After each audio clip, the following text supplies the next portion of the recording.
जय सत्य ओम सिद्धाय नमः।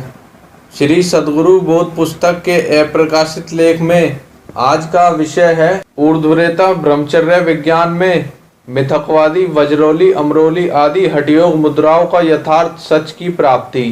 ये महायोगी स्वामी सत्येंद्र जी महाराज की जीवनी का अप्रकाशित लेख है, जिसे मैं शुभम तेवतिया अपनी आवाज में भक्तों के लिए पढ़ रहा हूँ। सन 1997 से 2002 तक मेरे संपर्क में एक मंजू शर्मा वृद्ध और सरकारी प्राथमिक विद्यालय खुर्जा क्षेत्र में अध्यापिका, जिन्हें इनके पति ने एक बंगालन स्त्री के साथ दूसरा स्वेच्छित विवाह कर दो पुत्री प्रज्ञा और ममता और एक बड़े पुत्र का साथ छोड़ मथुरा आश्रम में जीवन बिताया था। ये परिवार मेरे पास आया। इनकी बड़ी लड़की प्रज्ञा ने अपनी पसंद के व्यक्ति, जिसका गोत्र वशिष्ठ था, सरकारी सर्विस में था, उससे बड़े प्रयास से संग रहते हुए अंत में यहाँ के आशीर्वाद स्वरूप विवाह कर लिया। और भाई का विवाह परिजनों की स्वेच्छा से हुआ और छोटी पुत्री ममता ने एमएससी करते हुए एक नेपाल निवासी हाई स्कूल भी नहीं किए राजन लड़के से प्रेम विवाह किया। मेरे मना करने पर भी कि बड़े कष्ट पाएगी, पर इसका कहना था कि आप मेरे गुरुजी हो, सब मेरा साथ छोड़ सकते हैं, आप नहीं। ये मेरा अटूट विश्वास है, जो आपके आशीर्वाद से मैं सदा सफल होऊंगी। मैं बोला, यदि ऐसा विश्वास करती हो तो ठीक है, कल्याण होगा। तब आगे यही सब हुआ और ये विवाह उपरांत बाद में नेपाल चली गई, वहाँ कष्ट पाए, पर वहीं से मेरे निरंतर संपर्क से धैर्य पाते हुए आगे की शिक्षा पीएचडी की प्राप्ति को अमेरिका चली गई और आज वो वहाँ रिसर्चर है और वहाँ उस परिवार को पालते हुए गृहस्थी चला रही है। इस सब विषय में सफल हो उसने मेरे बताए हुए जप ध्यान को निरंतर करते हुए मेरा आशीर्वाद प्राप्त किए रहा। इसी बीच उसकी माँ का स्थानांतरण शिकारपुर क्षेत्र में हो गया और ममता भी अपनी माँ के साथ कुछ समय किराए पर बुलंदशहर में रहने आ गई। तब मेरे पास अधिकतर अपनी प्रेम समस्या के निस्तारण को ध्यान की ओर अग्रसर हुई। तब उसने मुझसे योग ग्रंथ अध्ययन को मांगे और गहराई से पढ़े और उन्हें पढ़कर उसमें पुरुषों को जो स्त्री विषयक ब्रह्मचर्य उपदेश दिए थे, उनकी सत्यता पर तर्क करते मेरे से व्यक्तिगत अनुभव पूछे। तब मैंने उसे अपने अनुभव बताए कि मैं प्रारंभ से इस ब्रह्मचर्यवादी दर्शन की ओर आकर्षित रहा और इस विषय पर उपलब्ध अनेक हठयोग ग्रंथों का गहराई से प्रायोगिक अध्ययन भी करता रहा और इस विषय को अपनाते अपनाते एक कट्टरवादी विचार का व्यक्तित्व बन गया, जिसका मूल चिंतन और जीवन था स्त्री वो चाहे किसी भी रूप में हो, उसके एकांतिक संपर्क और स्पर्श में नहीं आना। जैसा कि ब्रह्मचर्यवाद का दर्शन है कि चाहे अपनी सगी बहन या माता ही क्यों ना हो, उनसे भी ज़्यादा विशेष संपर्क आदि नहीं रखना चाहिए और ना ही उनके मातृ स्वरूप को छोड़कर किसी अन्य स्वरूप का ध्यान मनन आदि करना चाहिए, आदि आदि। यो इस चिंतन को अपनाते हुए एकांकी जीवन और सबसे अलग रहना, सोना और रात्रि में परिजनों से दूर स्थान पर सोने के समय रात्रि ध्यानस्थ होने की ओर स्वयं बढ़ता गया, तो अधिकतर मेरी खाट घर से बाहर ही पड़ती थी और गांव में खेती करते में भी अधिकतर जंगल में ही सोने का प्रयास होता। परिजन कहते, अरे जंगल में ट्यूबवेल में ना दरवाजे हैं ना कोई व्यवस्था, तुझे कुछ हो गया तो कौन देखेगा। उन्हें क्या पता मेरे हृदय में क्या महाभाव चल रहा था कि घर में स्त्री और पुरुष, चाहे वो माता पिता हो, उनके नज़दीक सोने को लेकर भी उनकी किसी भी वार्ता की खुसफुसाहट में भी यही लगता कि ये तो वही भोगवादी वार्ता में लगे होंगे और मेरा चिंतन बिगड़ेगा। यो ऐसे ही चिंतनों से बचने को उन सबसे दूर ही सोने की कोशिश करता था और प्रातः उठकर व्यायाम आदि करता तथा अधिकतर उपलब्ध योग विषयों और योगियों के जीवन चरित्र ही पढ़ता। उनके योग ऐश्वर्यों की सामर्थ्य की कथाओं की कल्पना को करता ध्यान बढ़ता था। ऐसे ही एक घटना में तब एक दिन गांव में छुट्टियों में हमारे परिवार की लड़कियां आई हुई थी और उस समय मैं अपने दैनिक कार्य करता हुआ, स्नान करता हुआ कुछ देर वहीं ध्यान जमाकर गांव वाले अपने ट्यूबवेल पर पानी की कुंडी की मुंडेर पर बैठा था। उधर वे सारी छोटी बहनें ये जान की भैया वहां हैं, वे भागी भागी नहाने को आईं। उनके शोर से मैं जगा और उन्हें अभी नहाने को हाथ हिला मना करा। इससे पूर्व ही वे एक एक करके कुंडी में कूद पड़ी। तब उनके कूदने से छलका पानी मेरे शरीर पर आ पड़ा। ये देख कि मैंने इन्हें मना भी किया और सबसे बड़ा कारण था ब्रह्मचर्य विषय में इस विचार की सुदृढ़ता की अपने हो या पराई किसी भी स्त्री का विशेष स्पर्श आदि तक नहीं होना चाहिए। तब उस विचार के आते ही मेरा नियम है और इन्होंने नहीं सुना। बस क्रोध भर गया और पास में ही नहा रही मेरी बुआ की लड़की मंजू में लगा चांटा। औरों में भी लगे। बस सब अचानक मेरे रवैये से अचंभित होकर रोती हुई घर की ओर भागी। वहां सबने पूछा कि क्या हुआ। उन्होंने बताया बड़े भैया ने मारा। तब सबकी प्रतिक्रिया उल्टी हुई कि उसने जरूर पास आने को मना किया होगा। जब तुम्हें पता है या नहीं पता कि वो अपने पास खाना खाने के विषय को छोड़कर ज्यादा पसंद नहीं करता है, तब क्यों उसकी नहीं सुनी। यहाँ मैं भक्तों से ये कहूँगा कि जब आप अपने नियम के पक्के होंगे और नियमित बिना आडंबर के उस नियम को निभाते होंगे, तब सभी को उसके प्रति सम्मान करना आता चला जाता है। ये नहीं कि सब पहले मेरे अपनाए नियम सुने और माने। मैं जब उन नियमों को पूरा करूँगा और नियम टूटने पर परिजनों और समाज को दोष दो। यो अपने में समझो, बाकी सब स्वयं होता चलता है। ये ऐसे ही अनेक उदाहरणों से भरी थी मेरी ब्रह्मचर्य की कट्टरता। मानो मैं किसी परिचित के घर जाता भी और उनकी बेटी या घर की कोई स्त्री पानी पीने को या चाय देने को आती और वे हाथ में पकड़ाती, तो मैं उनसे उसे टेबल पर रखने को कह देता और तब उसे उठाता था, आदि आदि। तब मेरे पास कोई एक योग विषयक ग्रंथ और तौलिया और अंदर लंगोटा बंधा रहता था। वैसे भी मैं व्यायाम का बड़ा ही प्रेमी था और उसी की प्रेरणा जहाँ भी जिस भी घर जाता वहाँ के लड़कों को उसकी ओर प्रेरित करता था। यो गांव हो या शहर, सभी ओर मेरी 20 से अधिक लड़कों की व्यायामशाला और व्यायाम उपदेश संग चलती ही रहती थी। इस संबंध में गांव में भी प्रधानी के चुनाव आने पर अनेक लड़कों ने मेरे छोटे दादा औरों से भी प्रचार कर दिया कि भैया की उम्र कुछ कम है, नहीं तो अब की बार वही प्रधान होते। जिसे सुन मेरे से कुछ घरेलू प्रतिद्वंद्विता का भी अनुभव होने लगा, पर मेरी रुचि इन सब में नहीं थी। ये सब कथनों के सुनने के उपरांत भक्त मंजू शर्मा ने मुझसे पूछा कि आपको इन सब के करने के उपरांत किन प्रश्नों का सामना और उनका क्या समाधान मिला। और मैंने ये योग ग्रंथ पढ़े जिसमें वज्रोली और अमरोली मुद्राओं के विचित्र प्रकार की साधनाओं के विषय में पढ़ा है, जो कि इस प्रकार से है। वज्रोली मुद्रा, पूर्ण रेचन करके श्वास रोक दें। जितनी देर सहजता से श्वास रुके बार बार वज्रनाड़ी जनेंद्रिय का संकोचन विमोचन करें।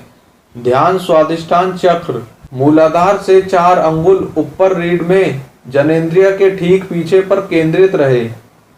वायु भक्षण, हवा को जानबूझकर कंठ से अन्न नली में निगलना। यह वायु तत्काल डकार के रूप में वापस आएगी। वायु निगलते वक्त कंठ पर जोर पड़ता है तथा अन्न नलिका से होकर वायु पेट तक जाकर पुनः लौट आती है। दोनों के लाभ।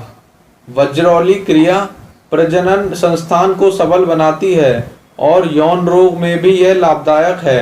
वायु भक्षण क्रिया अन्न नलिका को शुद्ध व मजबूत करती है। यह मुद्रा ब्रह्मचारी लोगों के लिए बहुत ही लाभकारी है। इस मुद्रा के नियमित अभ्यास से ब्रह्मचारी व्यक्ति अपने मन और इंद्रियों को काबू में रख सकते हैं।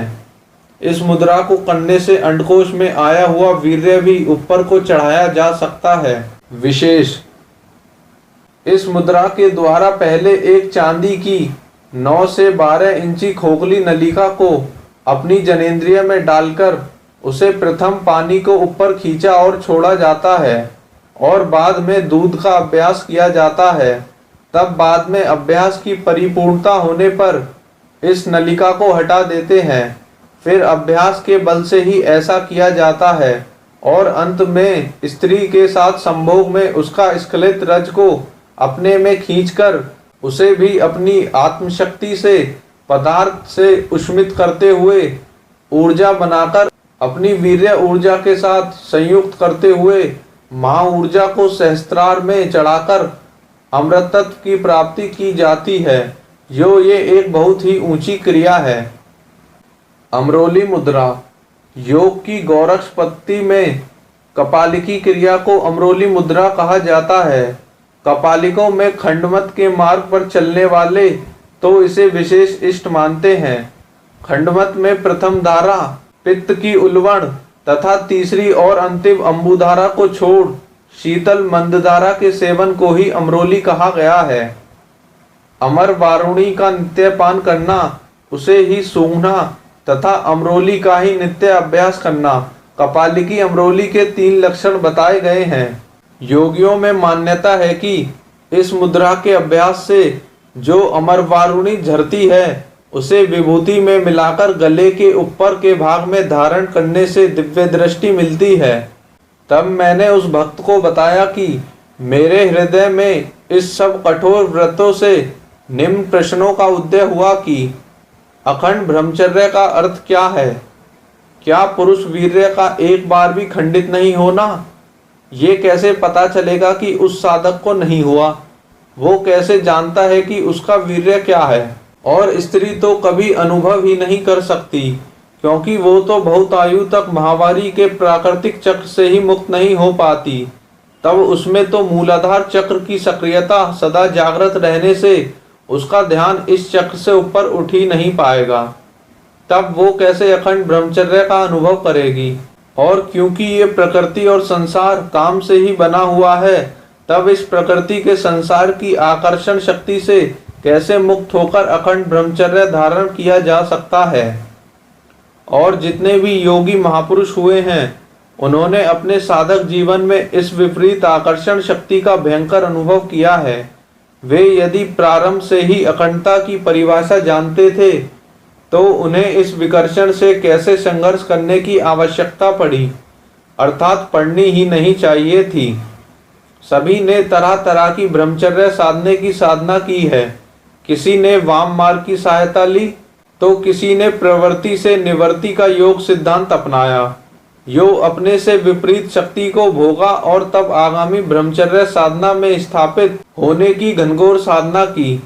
जैसे महावीर और बुद्ध ने पहले गृहस्थ जीवन को भोगा और उसके उपरांत उस भोग के सूक्ष्म संस्कारों को भी साक्षी भाव से निस्तारण किया और उनके अनुसार अखंडता यानी मोक्ष को प्राप्त किया। सभी ने किसी न किसी रूप में, प्रत्यक्ष या अप्रत्यक्ष रूप में अपने से प्रबल विपरीत शक्ति का सहारा लिया है। जैसे किसी ने कॉस्मिक एनर्जी की एक विपरीत धारा को अपने सहस्त्रार चक्र या आज्ञा चक्र से अपने शरीर के प्रत्येक चक्रों से अपने में नीचे मूलाधार चक्र तक स्थापित करते हुए उसके साथ अपनी स्त्री या पुरुष शक्ति का मेल या संभोग क्रिया का योग किया है, जिससे उनकी सुषुम्ना नाड़ी खुली और उनकी इस दो शक्ति के सामंतर संभोग के योग से कुंडली जागृत हुई और ये संयुक्त शक्ति का प्रवाह पुनः सहस्त्रार चक्र में स्थापित हुआ और अखंडता की प्राप्ति की। और किसी ने एक उच्चतम आदर्शवादी स्त्री शक्ति देवी या उच्चतम आदर्शवादी पुरुष शक्ति देवता के स्वरूपी मूर्ति में अपनी स्त्री या पुरुष शक्ति का योग मूलाधार चक्र में किया, जिसके फलस्वरूप इन दोनों की शक्ति का अंतर संभोग हुआ, जिससे मूलाधार चक्र से कुंडली जागृत हुई। तब पुनः सहस्त्रार चक्र में अखंडता की प्राप्ति हुई। कुल मिलाकर किसी भी तरह ये दो विपरीत शक्तियों का मेल हुआ, पर हुआ संभोग ही, जिसे दिव्य रमण का यौगिक नाम दिया गया है, और तब अखंडता की प्राप्ति हुई है। तब इस सब पूर्व क्रिया योगों में जो दो विपरीत शक्तियों का संभव हुआ है, उसकी प्रतिक्रिया से जो शारीरिक मंथन हुआ है, जिसे शास्त्रों में अष्ट विकारों अश्रुपात, श्वेतपात आदि रज या वीर्य का ऊर्ध्वरेता होने से पूर्व जो व्यर्थ पदार्थ का स्खलन हुआ है, उसके संबंध में क्या खंडन है। जैसे कि कच्चे दूध को उबाला जाता है, फिर उसे जमाया जाता है, फिर उसे बिलोया जाता है, फिर उससे मक्खन निकाला जाता है, फिर उस मक्खन को ताया जाने पर पक्का घी की स्थायी प्राप्ति की जाती है। इतने बीच की सभी अवस्थाओं से प्राप्त सभी वस्तुओं का उपयोग किया जा सकता है या जाता है, और यदि हमें केवल घी ही चाहिए तो अंत तक पूर्व के सभी उपयोगों से रुकना होता है। यही है अखंड ब्रह्मचर्य की साधना। पर यहाँ इस प्रकृति का प्रत्येक अवस्था में दोहन किया ही गया है। यहाँ सहज में ही अखंड ब्रह्मचर्य या सहज ही घी की प्राप्ति नहीं हुई है, तब सहजता क्या है? और वास्तविक मनुष्य के देवतत्व स्वरूप की प्राप्ति कैसे हो? और वो विधि कौन सी है जिससे इस संसार में प्रत्येक मनुष्य अपनी दिव्य शक्तियों को लेकर ही जन्मे? वो उपाय क्या है? कब तक किसी अदृश्य शक्तियों के रूप की साधना करता हुआ भयभीत होकर जीता रहेगा, या अपने प्राकृतिक जीवन साथी के सहयोग को त्याग कर और किसी अपने से शक्तिशाली सहयोगी की उपासना करता रहेगा, जिसे मनुष्य ईश्वर कहता है? इस विषय में एक लेख पूर्ण शक्ति साधना कह चुका हूँ, जिसमें से एक ज्ञान ये है जो मैं तुझे भक्त को बताता हूँ कि इस सब के पढ़ने पर मैं इस योग में कैसे दक्ष हूँ। इस विषय में बड़ा चिंतित रहता। तब एक दिन ध्यान में मुझे अंतर्वाणी हुई कि अरे ये सब व्यर्थ के मनुष्य की भोगवादी परिकल्पना से भिन्न कुछ नहीं है, और ये नलिका की विधि आयुर्वेद की पथरी को निकालने की खोज रही है, इससे ज्यादा कुछ नहीं है। और अब जरा तुम अपने थूक को बाहर थूको। मैंने ध्यान में ही थूक दिया। तब आवाज हुई कि इसे पुनः अपनी जीभ पे रखो। मैंने बड़ी घृणा के साथ उसे रखा। तब आवाज हुई कि अब इसे जहाँ से ये थूक बना है उसे उसी स्थान पर पहुँचा सकते हो। मैंने कहा ये कैसे संभव है? और ये पदार्थ वीर्य और रज का सहमिश्रण यदि अंदर खींच भी लिया तो पेट के एक भाग मूत्राशय में जाकर एकत्र हो जाएगा, और वहां अधिक समय तक रहने पर ये विकृत होकर साधक को हानि और रोगी बना देगा।